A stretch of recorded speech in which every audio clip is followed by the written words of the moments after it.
Good evening friends. আমি আগেই বলেছিলাম আমি প্ল্যানিং তৈরি করছি কিভাবে ফিট করানো যায় আপনাদের। আমি 3 ধরনের ছেলে মেয়েদের প্র্যাকটিস করাবো। যারা প্রফেশনাল অ্যাথলেট আছেন তাদের তো করাই প্র্যাকটিস আমি। তাছাড়া যারা বিভিন্ন রকম ডিফেন্সের লাইনে যান,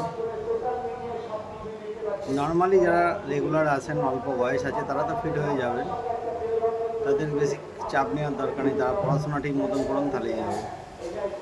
কিন্তু যারা অনেক দিন প্র্যাকটিসে নেই, আগে খেলাধুলা করেছেন কিন্তু বিভিন্ন রকম কাজে ব্যস্ত হয়ে যাওয়ার ফলে আনফিট হয়ে গেছেন, তাদের কিভাবে ফিট হতে হবে এরই কিছু পরামর্শ আমি দেব।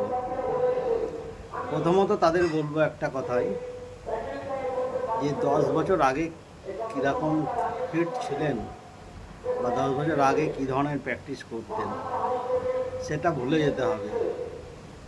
বর্তমানে আপনার কি লেভেল আছে, বর্তমানে আপনি কোন জায়গাতে রয়েছেন সেইটা মাথায় রাখতে হবে।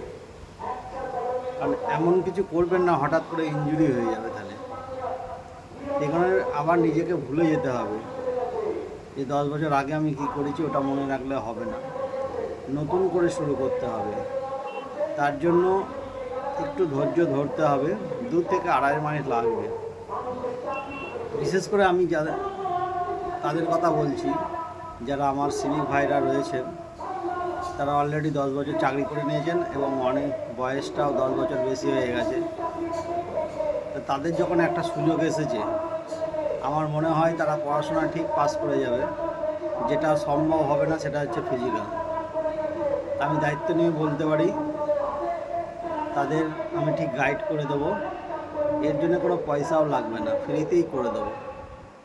কিন্তু যেটা করতে হবে সেটা আমাকে ফলো করতে হবে, আমি যেভাবে বলবো সেইভাবেই করতে হবে। কারণ প্রত্যেকের জন্য একটা সূত্র হতে পারে না, এক একজনের এক এক রকম অসুবিধা থাকতে পারে। তার জন্য আমার সাথে আমার সবসময় কথা বলা সম্ভব হবে না, আমারকে মেসেজ করে জানাবেন যে দাদা আমার এই সঙ্গে সমস্যাটা হচ্ছে, আমি সলভ করে দেবো। কিন্তু 2.5 মাস মিনিমাম তার লাগবে ফিট হতে। প্রথমেই যেটা তাদের হয়েছে মনে হয়েছে, যেটা অসুবিধা হচ্ছে, প্রত্যেকের ওজন বেড়ে গেছে। প্রথমে ওজনটা কমাতে হবে। আমি কালকে থেকে ভিডিও দেবো। প্রথমত বেসিক যেটা দরকার সেটা হচ্ছে warm up, PT, straight, stretching, এইগুলো করাবো। আফটার বিফোর স্ট্রেচিং আমি পার্টভাবে দেখিয়ে দেবো, বেশি করার দরকার নেই, যেটুকু প্রয়োজন আমি সেটুকুই দেখাবো। অতিরিক্ত কিছু করবেন না, কারণ অতিরিক্ত করতে গেলে ইনজুরি হয়ে যাবে। কারণ আপনারা আগে খেলাধুলা করতেন, 10 বছর বসে গেছেন, এটা মাথায় রাখতে হবে।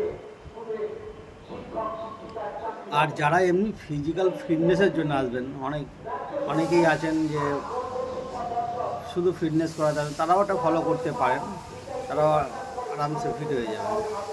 বিশেষ করে ওদের জন্য বলছি এই কারণেই, তারা আমাদের সাথে অনেকদিন চাকরিতে রয়েছেন, তাদের উপর একটা আমাদের মায়াও হয়েছে এবং বন্ধুত্বও হয়ে গেছে।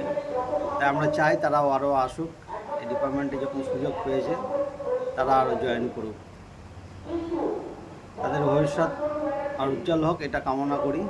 এবং তার সাথে এটাও বলবো যে সিরিয়াসভাবে তারা প্র্যাকটিসটা শুরু করুক, যে এটাই লাস্ট সুযোগ, এই সুযোগই তাদের এই সাফল্যতারা আসুক, এই কামনা রেখে ধন্যবাদ। কালকে আমি প্রথম ফার্স্ট ডে প্র্যাকটিস কালকেই দেব এবং আগামী 2.5 মাস আমার সাথে জুড়ে থাকুন। 2.5 মাসের মধ্যে আপনারা রেজাল্ট পেয়ে যাবেন। ধন্যবাদ।